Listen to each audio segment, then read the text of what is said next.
హైదరాబాద్ సరూర్ నగర్ స్టేడియంలో జరుగుతున్న తెలంగాణ భరోసా సభలో బీఎస్పీ అధినేత్రి మాయావతి మాట్లాడుతున్నారు. లైవ్ చూద్దాం. एससी एसटी को छोड़कर जो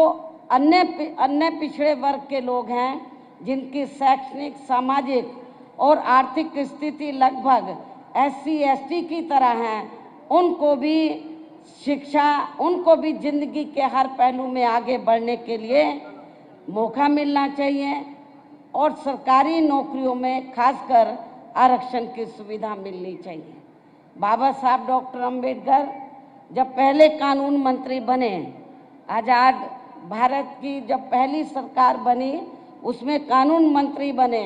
तो बाबा साहब डॉक्टर अंबेडकर ने तो उस समय पंडित जवाहरलाल नेहरू एंड कंपनी के लोगों को, केंद्र की सरकार को ये कहा कि एससी एसटी का जो रिजर्वेशन कोटा है वो समय से पूरा होना चाहिए और इनके अलावा जो अन्य पिछड़े वर्ग के लोग हैं तो आप कमीशन बैठाएं। आर्टिकल 340 के तहत कमीशन बैठाकर जो जातियां छूट गई हैं उनको भी आरक्षण की सुविधा दें, उनको भी कानूनी अधिकार दें जिंदगी के हर पहलू में आगे बढ़ने के लिए। लेकिन कांग्रेस ने उस समय, केंद्र की सरकार ने, पंडित जवाहरलाल नेहरू ने बाबा साहब की बात नहीं मानी और जो उन्होंने आपको सरकारी नौकरियों में आरक्षण का कोटा दिया तो उसको भी पूरा नहीं किया और ना ही अति पिछड़े वर्ग के लोगों को आरक्षण की सुविधा दी और उसके लिए ना ही कोई कमीशन बैठाया। तो तब फिर बाबा साहब डॉक्टर अंबेडकर ने ये सोचकर अपने कानूनी मंत्री पद से इस्तीफा दे दिया कि जब मेरी बात नहीं मानी जा रही है, मैं अपने लोगों को कानूनी अधिकारों का फायदा नहीं दिला सकता हूं, तो मुझे इस पद पर बैठने का कोई नैतिक अधिकार नहीं है। उन्होंने कानूनी मंत्री पद से इस्तीफा दे दिया था और उसके बाद फिर वे अपने इन सभी वर्गों के लोगों को भाईचारे के आधार पर संगठित करने तथा केंद्र व राज्यों की भी राजनीतिक सत्ता की मास्टर चाबी इन्हें खुद अपने हाथों में लेने के लिए पूरे जी जान से लग गए थे। बाबा साहब डॉक्टर अंबेडकर इस्तीफा देने के बाद चुप नहीं बैठे थे। उन्होंने फिर ये फैसला लिया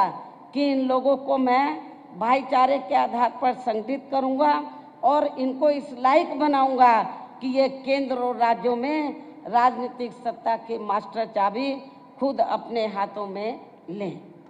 और उसके जरिए जो कानूनी अधिकार मैंने दिए हैं उनका लाभ ये अपने लोगों को दें। लेकिन दुख की बात यह है, उनके ज़्यादा दिन, परम पूज्य बाबा साहब डॉक्टर भीमराव अंबेडकर के ज़्यादा दिन जीवित ना रहने की वजह से वे अपने इस मकसद में अपने जीते जी कामयाब नहीं हो सके। इतना ही नहीं बल्कि इनकी देहांत के बाद इन वर्गों में से स्वार्थी किस्म के लोगों की वजह से काफ़ी समय तक इनकी ये मूवमेंट आगे नहीं बढ़ सकी। किंतु इन वर्गों के लोगों को मान्यवर श्री कांशी राम जी का बहुत बहुत आभारी होना चाहिए,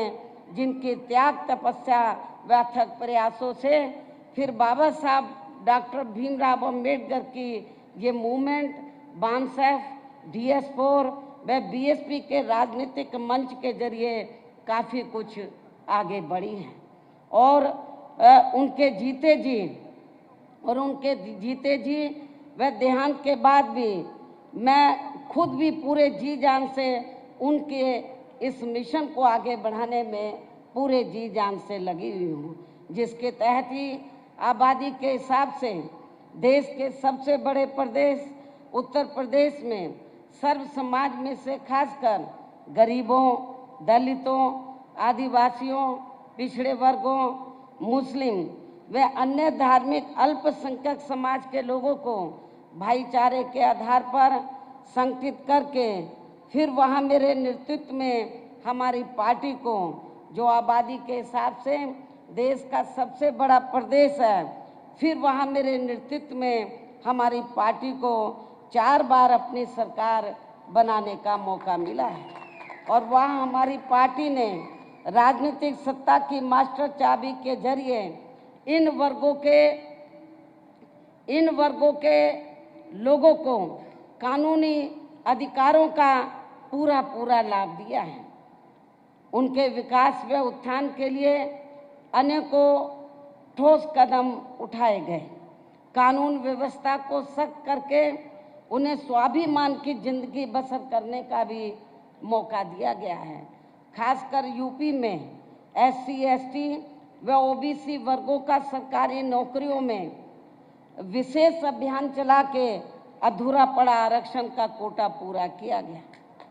इनको व अन्य सभी समाज के गरीब